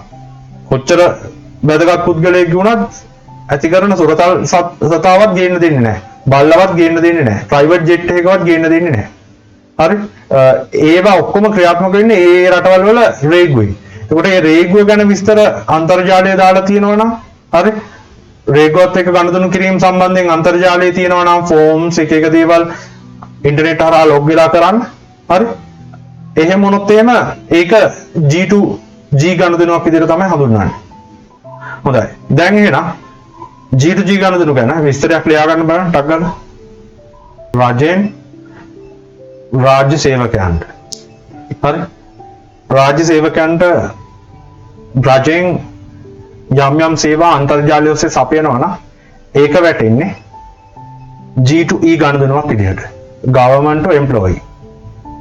උදාහරණයක් විදිහට රජයේ මොනවා හරි විභාග වලට රැකී ආරක්ෂා වලට ආකෘති පත්‍ර දාන්න පුළුවන්. හරි. ෆෝම් එකක් කියලා කියන්නේ. දැන් අපි ගත්තොත් එහෙම අලුතෙන් ළමයෙක්ව ඉස්කෝලේකට දාන්න යනකොට එතන අපි තියෙනවා ෆෝම් එකක් දෙනවා. දැන් මේ ෆෝම් එක ඉස්කෝලෙන් ඉස්කෝලේට වෙනස් වෙන්නේ නැහැ. ඉස්කෝලෙන් ඉස්කෝලේට වෙනස් වෙන ෆෝම් එකක් නෙමෙයි තියෙන්නේ. හරි. මුළු ලංකාවෙම තියෙන ඉස්කෝලවලට එකම ෆෝම් එක දෙන්නේ. අන්න ඒක ආකෘති පත්‍රයක්. ඒ ෆෝම් එක අන්තර්ජාලයේ දාලා තියෙනවා නම් කාට හරි ඩවුන්ලෝඩ් කරලා අරගෙන print out ගහලා ඒක ෆිල් කරලා දෙන්න. ඒක G2E ගනුදෙනුවක් විදිහට කියන්න පුළුවන්. හිතන්නකෝ කවුරු හරි රාජ්‍ය සේවකයෙක්ට මොකක් හරි විභාගයකට යන්න රාජ්‍ය සේවක විභාගයකට යන්න ආකෘති පත්‍රය අන්තර්ජාලයේ දාලා තියෙනවා. එතකොට එහෙම වුණොත් මේක G2E ගැසට් පත්‍ර. මේ ගැසට් පත්‍ර කියන්නේ ලංකාවේ රජයෙන් නිකුත් කරන ඇත්තටම කිව්වොත් එහෙම නිවේදන තමයි මේ ගැසට් පත්‍ර වල තියෙන්නේ. රාජ්‍ය නිවේදන. අලුතෙන් රාජ්‍ය සේවකයෝ බඳව ගන්නවා නම් ඒකට ගහනවා ගැසට් පත්‍රයක්. හරි? දැන් අලුතෙන් රාජ්‍ය සේවකයෝ බඳව ගන්නවා නම් ඒකට ගහනවා ගැසට් පත්‍රයක්. ආනයන අපනයන සීමා කරනවා නම් ඒකට ගහනවා ගැසට් පත්‍රයක්. ඊට පස්සේ මොනවා හරි දැන් හිතන්නකෝ බදු සීමා වැටෙන ඒවා හරි ඒවට ගහනවා ගැසට් පත්‍ර.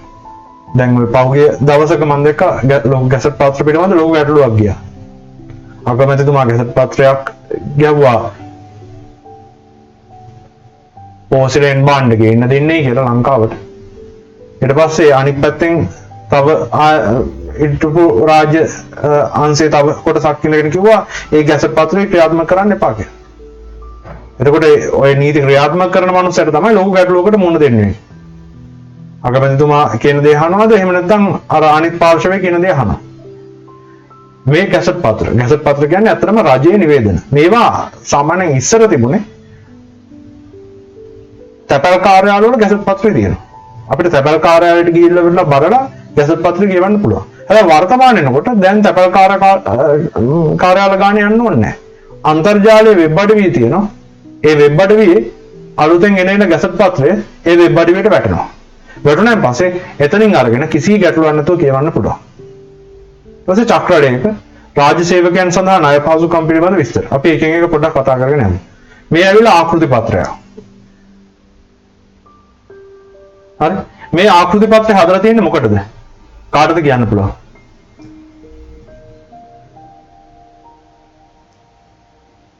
කාටද මේක මේ ආකෘති පත්‍රයේ තියෙන මාතෘකාව කියවන්න පුළුවන්?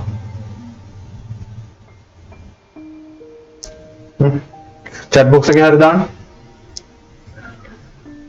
මේ ආකෘති පත්‍රය හදලා තියෙන්නේ අපිට පේනවා ජාතික පාසල් වල පුරප්පාඩුව වී ඇති විදුහල්පති තනතුරු පුරවන්න දාලා තියෙන ආකෘති පත්‍රයක්. එතකොට විදුහල්පතිවරුන්ට තමයි මේක තියෙන්නේ. හරි. දැන් හිතන්නකෝ දැන් මේ ජාතික පාසලක විදුහල්පති කෙනෙක් වෙනවා කියන්නේ මේ ටක් ගාලා මේක පැයෙන් ගිහිල්ලා එහෙම කරන්න පුළුවන් දෙයක් නෙමෙයි. එයාට පොඩි පාසලක විදුහල්පති කෙනෙක් වෙලා ඉන්න වෙනවා. ඒ ඉන්න ගමන් එයාට සිද්ධ වෙනවා එක එක විභාග වලට මුහුණ දෙන්න. ඒ මුහුණ දුන්නාන් පස්සේ ජාතික පාසල් කියන්නේ ලොකු පාසල්නේ. ඒ ලොකු පාසල් වල පුරප්පාඩු ඇති වෙනවා. එක පාසලක විදුහල්පති කෙනෙක් නැහැ. හරි. එතන පුරප්පාඩුවක් තියෙනවා. ඊට පස්සේ තව පාසලක විදුහල්පති කෙනෙක් නැහැ. එතකොට මොකද්ද කරන්න පුළුවන්? මේ වගේ ඒවා ආකෘති පත්‍ර දානවා අධ්‍යාපන අමාත්‍යාංශයෙන් එළියට. එතකොට දැනට අර පොඩි ඉස්කෝලවල විදුහල්පතිවරු වෙලා ඉන්න කට්ටියට අයදුම් කරන්න පුළුවන් මට ජාතික පාසලක විදුහල්පති කෙනෙක් වෙන්න ඕනේ අවශ්‍යයි. මේ පාසල හොඳයි කියලා අයදුම් කරන්න පුළුවන්. හරි. එතකොට මේක ඇවිල්ලා ආකෘති පත්‍රයක්. මේක අන්තර්ජාලය ඔස්සේ ලබා ගන්න පුළුවන් නම් කාට හරි විදුහල්පති කෙනෙක්ට ඒක ඇවිල්ලා G2E ගනුදෙනුවක්. හරි. තේරෙනවද ඔයගලන්ට? හොඳයි. ඊට පස්සේ ගැසට් පත්‍ර. මෙන්න මෙහෙම තමයි ගැසට් පත්‍රයක් එන්නේ. හරි. මේ තියෙන්නේ ශ්‍රී ලංකා ප්‍රජාතාන්ත්‍රික සමාජවාදී ජනරජයේ ගැසට් පත්‍රය. හරි. ඔන්නෝම තමයි ගැසට් පත්‍රයක ආරම්භය සාමාන්‍යයෙන් තියෙන්නේ. හරි. රාජ්‍ය ලාංඡනය උඩට දාලා ඉවරලා. හරි. එතකොට මේකේ කොටස් තියෙනවා සෑහෙන්න. ටිකක් ලොකු පොතක් එන්නේ සමහරක් වෙලාවට. හරි. මේ ගැසට් පත්‍ර. මේ ගැසට් පත්‍ර වල මම කලින් කිව්වා වගේ රජයේ නිවේදන තමයි අඩංගු වෙන්නේ. රජයෙන් අලුතෙන් සේවකයෝ බඳව ගන්නවා නම් රජයෙන් මොකක් හරි ටෙන්ඩර් එකක් හඳවනවා නම් ටෙන්ඩර් එකක් කියන්නේ රජයෙන් රජයේ ආයතනයකට බඩුවක් ගන්නවා නම් එහෙම නිකම්ම ওই කඩෙන් ගිහිල්ලා අපි සීනි 250යි ලුණු කිලෝ එකයි අරන් එනවා වගේ එහෙම බඩු ගන්න බෑ රාජ්‍ය ආයතනයකට. ඒගොල්ලන් දානවා ඇඩ්වර්ටයිස්මන්ට් එකක් ටෙන්ඩර් එකක් දානවා. හරි. ඒක දාන්නේ මෙන්න මේකට තමයි දාන්නේ. මේක දානවා අපිට මෙච්චර හිතන්නකො කම්පියුටර් 50ක් ගන්න කියලා. අපිට කම්පියුටර් 50ක් ඕනේ මේ වර්ගේ. මේකට මවුස් ඕනේ, ඊට පස්සේ ඒකට අමතර උපකරණ UPS ඕනේ. ඒව ගැන ඔක්කොම විස්තරයක් හරියට ලයිස්තුගත කරලා මේකේ දානවා. දැම්මෙන් පස්සේ මොකද කරන්නේ? ආයතන කිහිපකින් ඒකට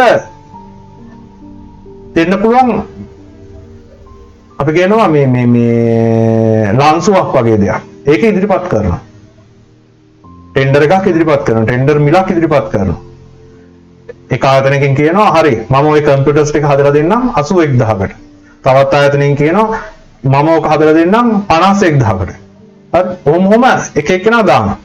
එතකොට දැම්මෙන් පස්සේ රජයේ ඒ ආයතනයේ විශේෂ කමිටුවක් මගින් තීරණය කරනවා මොන ආයතනයටද ටෙන්ඩර් එක දෙන්නේ කියලා. සමහරක් වෙලාවට මිල ගණන් ගැන උනන්දු වෙලා ඒකෙන් මේ වෙනවා. සමහරක් වෙලාවට මේකේ රිලයබිලිටි එක කොහොමද ආයතනයේ ඊළඟට තියෙන ආයතනයේ මේවා කොහොමද? හරි. ඔන්න ඔය විදිහට මේ එක විදිහට මේක කරනවා මේ වැඩේ. කොහොම හරි ටෙන්ඩර් ඒ දේවල් ගැන විස්තර දාලා තින්නේ මේ ගැසට් පත්‍රයේ. මේ ගැසට් පත්‍රය අද වෙනකොට අන්තර්ජාලය ඔස්සේ ලබා ගැනීම හැකියාව තියෙනවා. ඊළඟට මේ චක්‍රලේඛ. මේ බලන්න මේ සමෘද්ධි සංවර්ධන දෙපාර්තමේන්තුවෙන් ගහලා තියෙන චක්‍රලේඛයක්. මේ චක්‍රලේඛය ගැසට් පත්‍රයට වඩා වෙනස්. ගැසට් පත්‍රය ගහන්නේ රාජ්‍ය හා රාජ්‍ය නොවන ඔක්කොටම තමයි ගැසට් පත්‍රය ගහන්නේ. ගෙදර ඉන්න මිනිස්සුන්ටත් ගැසට් පත්‍රයේ තියෙන දේවල් වැදගත්. හැබැයි චක්‍රලේඛය ගහන්නේ රාජ්‍ය සේවකයන්ටම විතරයි. හරි? දැන් හිතන්නකෝ මොකක් හරි චක්‍රලේඛයක් අලුතෙන් දාලා ඉවලා තියෙනවා රාජ්‍ය සේවකයන්ට හිතමුකෝ අපි ජනමාධ්‍ය වලට අදහස් දැක්වීම සම්පූර්ණයෙන් තහනම් කියලා චක්‍රලේඛයක් ගහලා එවුවොත් එහෙම එතකොට ඒ හිතන්නකෝ මේ දෙපාර්තමේන්තුවකින් එවන්නේ කියලා. ඒ දෙපාර්තමේන්තුවේ ඉන්න ඇතුලේ කාටවත් රාජ්‍යයේ අවසරයකින් තොරව ජනමාධ්‍ය වලට කතා කරන්න බෑ. එහෙම කතා කළොත් එහෙම එයාගේ රස්සාව නැතිවීමේ අවදානමක් තියෙනවා. හරි? චක්‍රලේඛන. රාජ්‍ය සේවකයන්ට ලබා දෙන ණය පහසුකම් පිළිබඳ විස්තර. රාජ්‍ය සේවකයෙක්ට සමහරක් වෙලාවට රාජ්‍ය සේවකයන්ට ණය පහසුකම් දෙනවා. දැන් මෙහෙම මේ ණය පහසුකම් දෙන්න මෙතන මේ දාලා තියෙන්නේ මේ නිවාස සංවර්ධන අධිකාරිය. හරි? තව මේකට HDFC බැංක් එකත් සම්බන්ධ වෙනවා. මේ ඇත්තම ඇඩ්වර්ටයිස්මන්ට් එකක්. EPF සමාජිකයෝ ඉන්නවනම් ඒගොල්ලන්ට ණය පහසුකම් ගන්න පුළුවන්. හරි? එතකොට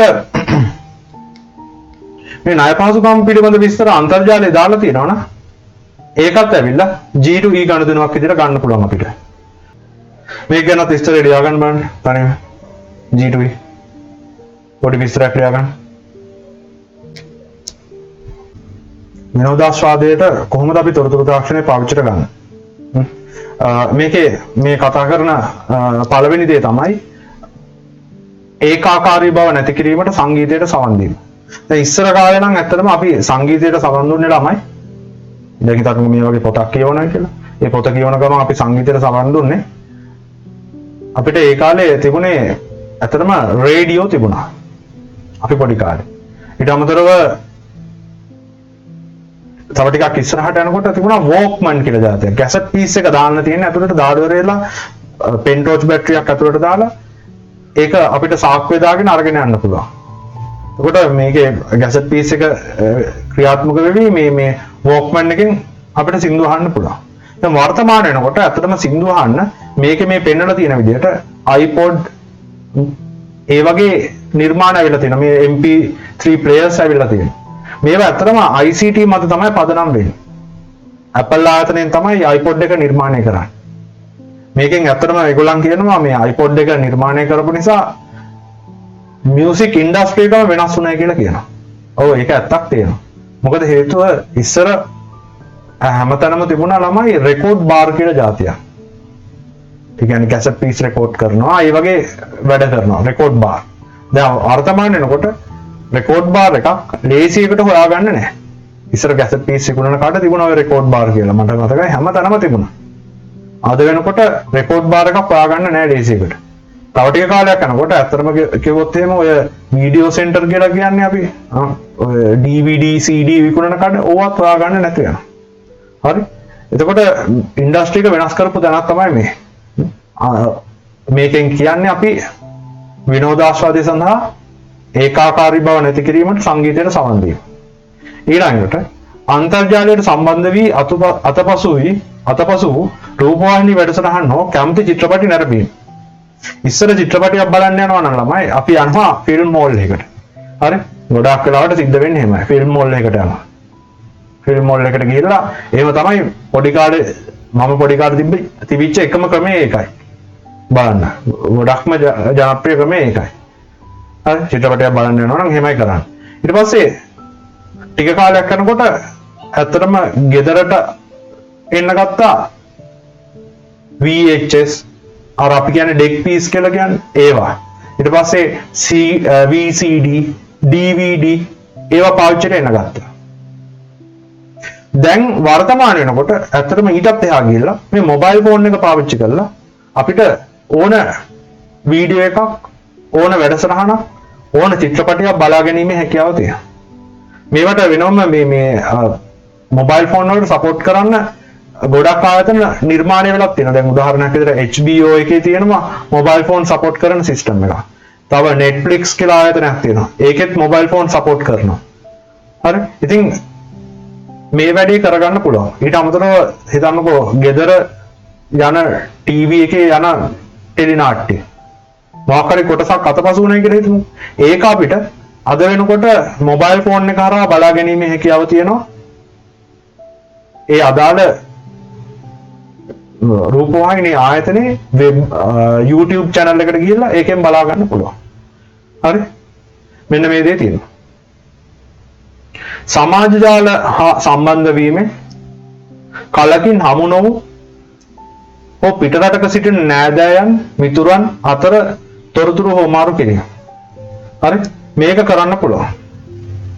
ඇත්තටම දැන් මම කතාවක් කියන්නම්. මගේ හොඳම යාළුවා මාත් එක්ක ඉස්කෝලේ කාලේ ඉඳලා හිටපු හොඳම යාළුවා. හරි. මගේ හොඳම යාළුවා කියලා අදටත් මම කියන්නේ එයාට විතරයි. කොච්චර තැන්වලදී මට යාළුවා හම්බුණත් මම කාටවත් කියන්නේ හොඳම යාළුවා කියලා. හොඳම යාළුවා කියලා කියන්න පුළුවන් එයාට විතරයි. අපි සමහරක් වෙලාවට අවුරුදු ගණන් හම්බෙලා නැහැ. මම හිතන්නේ දැන් අවුරුදු ගානකින් අවුරුදු 2කින් 3කින් විතර හම්බෙලා නැහැ. එයා රට ඉන්නේ. හැබැයි වුණාට අපිට හම්බෙන හැම අවස්ථාවකදීම අපි දෙන්න Facebook ඒ වගේ ක්‍රමවේදයන් යොදාගෙන chat කරනවා. හරි කතා බහ කරගන්නවා. යාළුවෝ විදිහට ඉන්නවා. එතකොට ඒකේ පහසුකම හම්බ වෙන්නේ මෙන්න මේ සමාජ ජාල හරහා. ඒ වගේම තමයි මේකේ මේ විනෝදාස්වාදයට මේ වැඩේ කළාට මේ සමාජ ජාල වලින් ඇති වෙන ගැටලු ගැන ඊට පස්සේ අපි කතා කරනවා. ඒ කියන්නේ තොරතුරු තාක්ෂණයේ ආනිස ප්‍රතිඵල වලට වැටෙනවා මේ සමාජ ජාලයේ තියෙන ගැටලුකාරී තත්ත්වයන් ටික.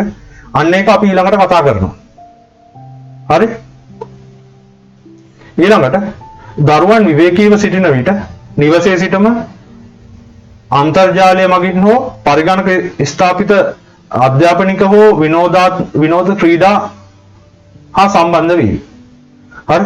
මේකේ අධ්‍යාපනික ක්‍රීඩා වලට සම්බන්ධ වෙනවා නම් එච්චර ලොකු ගැටලුවක් නෙමෙයි. හරි? දැන් අධ්‍යාපනික ක්‍රීඩා මම කිව්වා livingtech.lk www.living.tech.lk කියලා මම වෙබ් අඩවියක් පවත්වාගෙන යනවා. ඒ වෙබ් අඩවියේ මම දාලා තියෙනවා educational games. ICT කරන ළමයින්ට ඉගෙන ගන්න games මම දාලා තියෙනවා. ඒව බලලා ළමයින්ට ඉගෙන ගන්න පුළුවන්. හරි? එතකොට ඒ දේවල් ටික එහෙම දාලා තියෙනවා. මේ හැබැයි මේකේ කතාව තමයි ඒකේ ඒ ගේම් එකක් ප්ලේ කරනකොට සිද්ධ වෙන්නේ අපි ගේම් එක ප්ලේ කරලා යමක් ඉගෙන ගැනීම සිද්ධ වෙන්නේ. හැබැයි අද වෙනකොට අපි ගාව තියෙන ඔය PUBG, Free Fire, හරි? Call of Duty ඔන්න ඔය ගේම්ස් වලින් වෙන්නේ ඊට වඩා වෙනස් දෙයක්. මේකෙන් වෙන්නේ ඇත්තටම ගොඩක් වෙලාවට ඇබ්බැහි වීමක් වෙනවා. මේක විනෝදාස්වාදයට හොඳයි. හරි? තමුන්ට වෙලාව වැඩිපුර තියෙනවා නම් කම්මැලිකමක් තියෙනවා නම් ඒකට විනෝද වෙන්න හොඳයි. හැබැයි වැඩේ වෙලා තියෙන්නේ මේකේ ලිමිට් එක කොතනද කියලා ගොඩක් ළමයින්ට හොයාගන්න බෑ. මම මේක පැය කාලක් ප්ලේ කරනවද? පැය භාගයක් ප්ලේ කරනවද? පැයක් ප්ලේ කරනවද? සමහරක් ළමයි පැය 24න් ප්ලේ කරනවා. හරි? උදේ වෙනකල්ම ප්ලේ කරලා සමහරක් වෙලාවට රෑ ඉඳලා එළි වෙනකල්ම ප්ලේ කරලා. උදේ තමයි නිදිය ගන්න යන්නේ. හරි? එහෙම වුණොත් එහෙම එතන සම්පූර්ණයෙන් අසාර්ථකයි. ඒක ඇවිල්ලා විනෝදාස්වාදයට ලබා ගැනීමකට වඩා ඒක ඇවිල්ලා තොරතුරු තාක්ෂණයේ අනිස ප්‍රතිඵලයක්. හරි? හොඳයි. ඊළඟට මෙතන තියෙනවා මේ ඇත්තටම holographic display. මේ වෙලින්ද මේ දැන් වර්තමානයේ පවා අපිට දකින්න තියෙන මේවා ඇත්තටම සිලබස් එකේ නෑ. හරි? තොරතුරු තාක්ෂණය විනෝදාස්වාදයට යොදා ගන්න තැනක් තමයි මේ.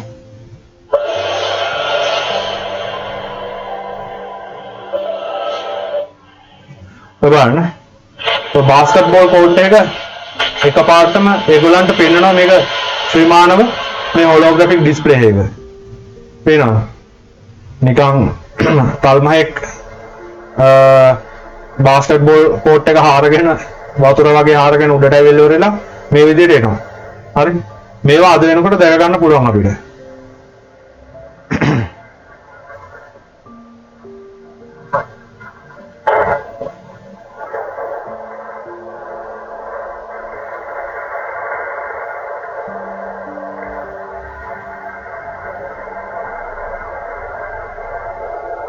මේකක්වත් ඇත්තටම සිද්ධ වෙන දේවල් නෙමෙයි. මේ වතුර විසිරෙන ඒවා, තල්මහ එක්කෙන ඒවා ඇත්තටම සිද්ධ වෙන දේවල් නෙමෙයි. මෙතන මේක හදලා පෙන්නනවා. මේ තවත් 3D holographic display එකක්.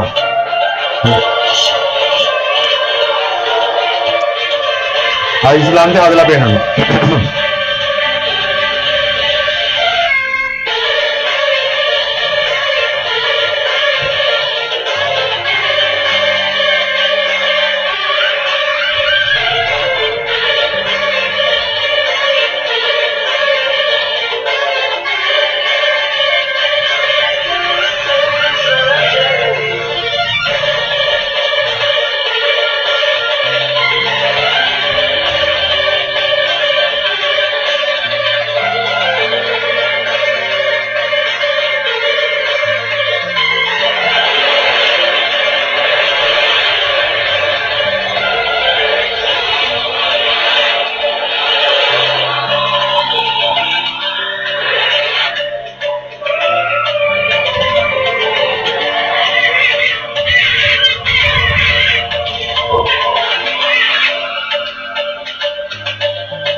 ඊට අමතරව මේ ඊළඟට පෙන්වන්න යන වීඩියෝ එකේ පෙන්නනවා රූප හැදෙනවා විවිධ දේවල් චීනේ අහසේ පෙන්වන දේවල්.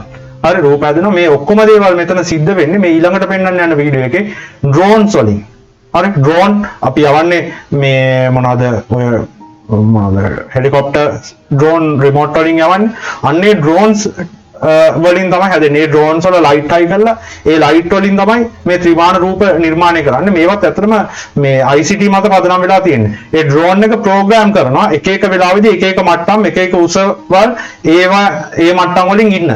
හරි ප්‍රෝග්‍රෑම් කරලා ඒ ඩ්‍රෝන් ටික ඔක්කොම අතාරපුවාම ඒවා විසින් ඒ සංදර්ශනය හදලා පෙන්නනවා අහසේ. බලන්න පොඩ්ඩක්.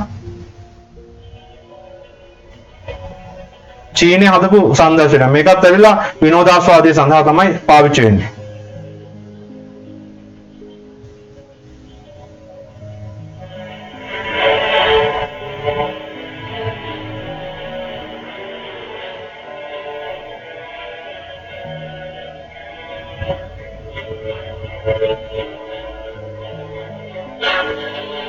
ඔය දෙන ඩ්‍රෝන් ටික තියෙනවා. පිළිවෙලට.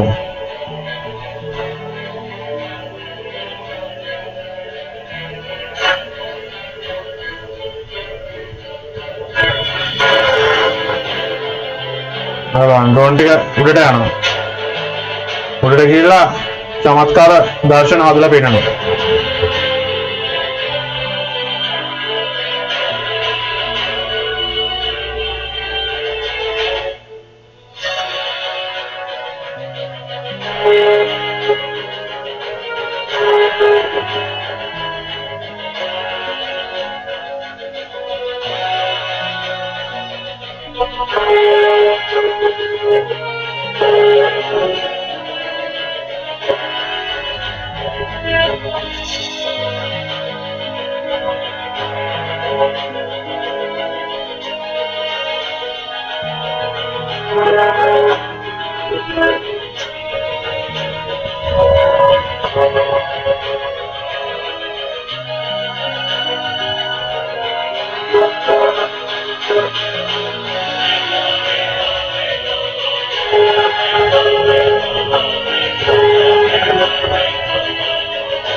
හරි.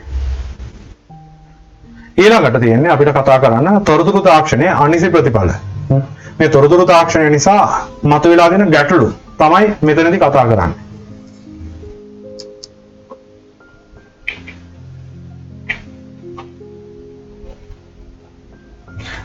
පළවෙනි එක තමයි ඇබ්බැහි වීම. හරි මේකේ පරිගණක තාක්ෂණයට ඇබ්බැහි වෙනවා. විශේෂයෙන්ම ගේම් ප්ලේ කරන්න.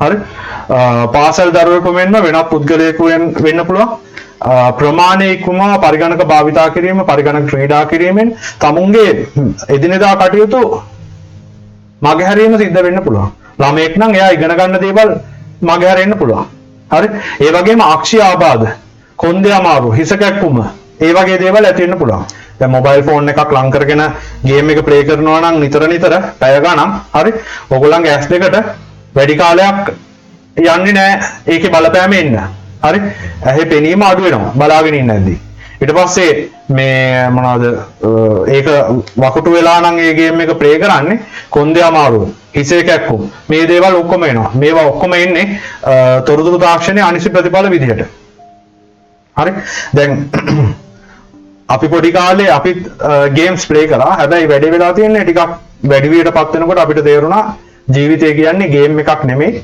හරි ගේම්ස් ප්ලේ කරලා කවදාවත් ජීවිතේ දිනන්න හම්බෙන්නේ නැහැ කියලා. එතකොට අපි ක්‍රමානුකූලව ගේම්ස් ප්ලේ කරන එක ඇත්තටම නතර වුණා. හැබැයි උනාට සමහරක් අය මට දැන් පේනවා වර්තමානයේ සමහරක් වැඩිහිටියෝ පවා මේ ගේම්ස් ප්ලේ කරනවා හරියට. හරි ඒගොල්ලන්ගේ මනස වර්ධනය වෙන්නේ නැහැ. අපි පොඩි කාලේදී අපි ගේම් එකක් දෙකක් ප්ලේ කරාට අපි ලොකු වෙනකොට අපිට තීරණය ගත්තා ගේම්ස් ප්ලේ කරලා වැඩක් නැහැ අනවශ්‍ය දෙයක් කියන එක ඔළුවට යනවා මොකද තමුන්ගේ මනස වර්ධනය වෙනවා හරි හැබැයි උනාට වර්තමානයේ මම දකිනවා සමහරක් වැඩිහිටියෝ පවා ගේම්ස් ප්ලේ කරනවා හරිද එතකොට එතනදී මතුවෙන්නේ ඇත්තටම ඇබ්බැහි වීම හරි මේ ඇබ්බැහි වීම ඊටාම නරක තත්ත්වයක් හොඳයි ඊළඟට සමාජ ජාල තුළින් නොගැලපෙන මිතුරන් ඇසුරටපත් වීම. දැන් මේක ලොකු අර්බුදයක් බවට පත් වෙනවා. ඇත්තටම කිව්වොත් එහෙම ගෑනු ළමයින්ට. හරි? සමහරක් වෙලාවට ගෑනු ළමයි දන්නේ නැහැ තමුන් Facebook වල දාන්න ඕනේ මොනවද? නොදා ඉන්න ඕනේ මොනවද කියන එක ගැන අවබෝධයක් නැහැ. හරි? සමහරක් වෙලාවට මේ තමුන්ගේ වැදගත් තොරතුරු දානවා Facebook වල. හරි? දැන් උදාහරණයක් විදිහට මට මතකයි එක කාලයක් අපේ මම වැඩ කරන පාසලේ කම්පියුටර් ලැබ් එකේ ඇසිස්ටන්ට් විදිහට වැඩ කරා ගෑනු ළමයි. ඒ ගෑනු ළමයා තමුන්ගේ Facebook account එකේ දැම්මා තමුන්ගේ ටෙලිෆෝන් නම්බර එක.